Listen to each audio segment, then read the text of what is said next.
BCG channel நேயர்களுக்கு வணக்கம். நான் வழக்கறிஞர் பார்த்தசாரதி பேசுகிறேன். சமீப நாட்களில் கடந்த ஒரு வாரமாக சமூக வலைதளங்களில் மற்றும் அனைத்து ஊடகங்களிலும் பரபரப்பாக இருக்கக்கூடிய செய்தி என்றால் பார்த்தால் கரூர் சம்பவம் தான்.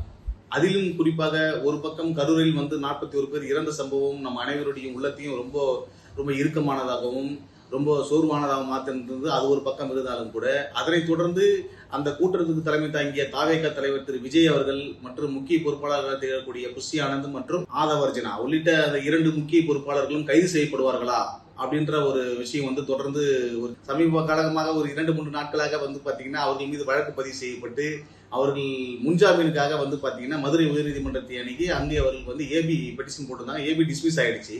முன்ஜாமீன் மனு தள்ளுபடி செய்யப்பட்ட நிலையில் தற்போது அவர்கள் கைது செய்யப்படுவார்கள் உறுதியாக தாவேக தலைவர் விஜய் மற்றும் புஷி ஆனந்த் ஆதவர்ஜனா உள்ளிட்ட முக்கிய பொறுப்பாளர்கள் ஆகிய இருவரும் விரைவில் தமிழக காவல்துறையால் கைது செய்யப்படுவார்கள் என்ற செய்திகள் தொடர்ந்து அனைத்து சேனல் பத்திரிகை ஊடகங்கள் வாயிலாக நாம் காண முடிகிறது. ஆனால் பாத்தீங்கன்னா தமிழக காவல்துறை மற்றும் தமிழக அரசுக்கு அதை போன்ற எண்ணங்கள் எதுவும் இருப்பதாக தெரியவில்லை.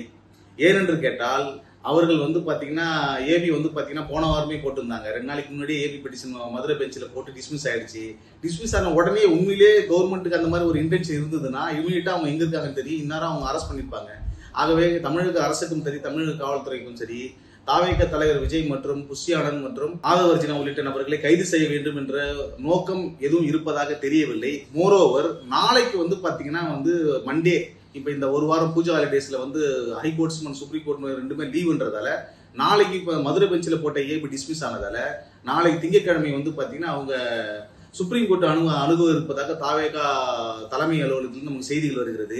எது 2 விஷயத்துக்காக சுப்ரீம் கோர்ட் போறாங்க. ஒன்னு பாத்தீங்கன்னா இதே மதுரை பெஞ்சில் போட்ட சிபிஐ என்கொயரிக்காக கேட்டிருந்தாங்க. கரூர் சம்பவத்தில் 41 பேர் இருந்த சூழ்நிலையில் சிபிஐ என்கொயரி வேணும் அப்படின்னு சொல்லிட்டு தாவேகா தரப்பில் கோரிக்கை விடுத்த நிலையில் அவருடைய கோரிக்கை நிராகரிக்கப்பட்டது உயர்நீதிமன்றத்தால். அதுக்கு அப்பீல் அதனை எதிர்த்து உச்சநீதிமன்றத்தில் முறையிட இருப்பதாகவும் மோரோவர் புஷி ஆனந்த் மற்றும் ஆதவர்ஜனா உள்ளிட்ட 2 நபர்களுக்குமான முன்ஜாமீன் மனு தள்ளுபடி செய்யப்பட்ட நிலையில் அவர்களுக்கு பாத்தீங்கன்னா ஏபி முன்ஜாமீன் பெறுவதற்காக அதுக்கு அப்பீல் மதுரை பெஞ்ச் டிஸ்மிஸ் ஆன பெட்டிஷனுக்கு அப்பீல் பாத்தீங்கன்னா உச்சநீதிமன்றத்தில் தொடுப்ப இருப்பதாகவும் மண்டே நாளை காலையில் ஃபைல் பண்றதால ஆல்மோஸ்ட் நம்ம பாத்தீங்கன்னா இன்னும் 2 நாட்களில் அவர்களுக்கு உச்சநீதிமன்றத்தை பொறுத்த மட்டும் இந்த வழக்கை பாத்தீங்கன்னா நெக்லிஜென்ஸ் பேஸ் பண்ணி தான். இது யாரும் திட்டமிட்ட கொலையோ இல்ல திட்டமிட்ட சதியோ அந்த மாதிரிலாம் இது வரைக்கும் நம்ம எந்த தகவலும் நமக்கு கிடைக்கல.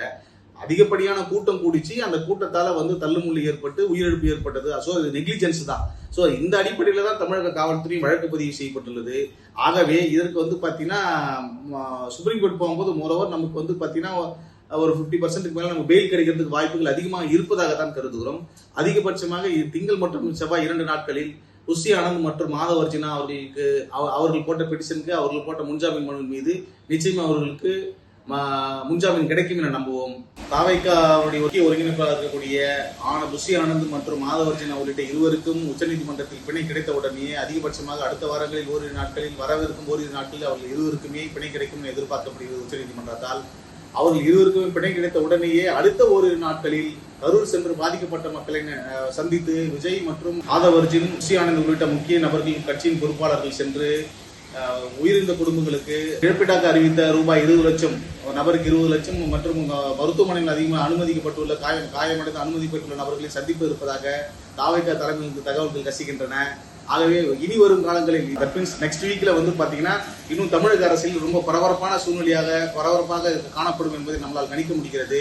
இனி வரக்கூடிய அடுத்த வாரங்களில் தாவேக்கூடிய அரசியல் பயணத்தை, அதாவது இப்போ கடந்த ஒரு 10-20 நாட்களாக அவர்களுக்கு இடையே ஏற்பட்ட அந்த ஒரு கரூர் துயரத்தை தொடர்ந்து அவர்கள் கட்சியிலும் சரி தமிழக அரசியலும் சரி ஏற்பட்ட சுணக்கம் நீங்கி தாவேக்காக அடுத்த இன்னும் வரும் வாரங்களில் வீறு கொண்டு அந்த கட்சியின் செயல்பாடுகள் இருக்கும் என நம்புகிறோம். வரும் வாரங்களில் விஜய் மற்றும் கட்சியின் முக்கிய பொறுப்பாளர்கள் கரூருக்கு சென்று உயிரிழந்த குடும்பங்களை சந்தித்து நிவாரணம் வழங்குவதாக ஏற்கனவே அறிவித்த தொகையினை நிவாரணம் உள்ளிட்ட அனைத்து செயல்பாடுகளில் ஈடுபட உள்ளதாக தகவல்கள் வருகின்றன. ஆனால் இதுல என்ன விஷயம்னா, இப்ப நிவாரணம் வழங்குவதற்கு விஜய் திரும்ப கரூருக்கு சென்றால் தமிழக காவல்துறை அவர்களுக்கு உரிய பாதுகாப்பு கொடுப்பார்களா அல்லது பாதுகாப்பு காரணம் காட்டி விஜய் கரூருக்கு செல்ல இருப்பதை தடுப்பார்களா உள்ளிட்ட சிறைய கேள்விகள் இருக்கிறது.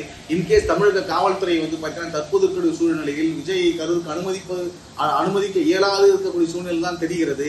ஏனென்றால் திரும்ப ஒரு கரூருக்கு வந்தால் மறுபடியும் மக்கள் வெல்ல உள்ளிட்ட மேலும் ஒரு பரபரப்பு சூழ்நிலை உருவாகக்கூடிய நிலையில் தான் இருக்கிறது. ஆகவே விஜய் அவர்கள் திரும்பவும் கரூர் சென்று நிவாரணம் வழங்குவதற்கு நீதிமன்றத்தை அணுகிதான் பாதுகாப்பு பெற்று திரும்ப போயிட்டு பாதிக்கப்பட்ட நபர்களை சந்திக்கக்கூடிய நிலை ஏற்படுமா உள்ளிட்ட கேள்விகள் நம்மிடையே இருக்கின்றன. இனி வரக்கூடிய வாரங்களில் இதற்கான பதில் நமக்கு கிடைக்க நம்புகிறோம். நன்றி, வணக்கம்.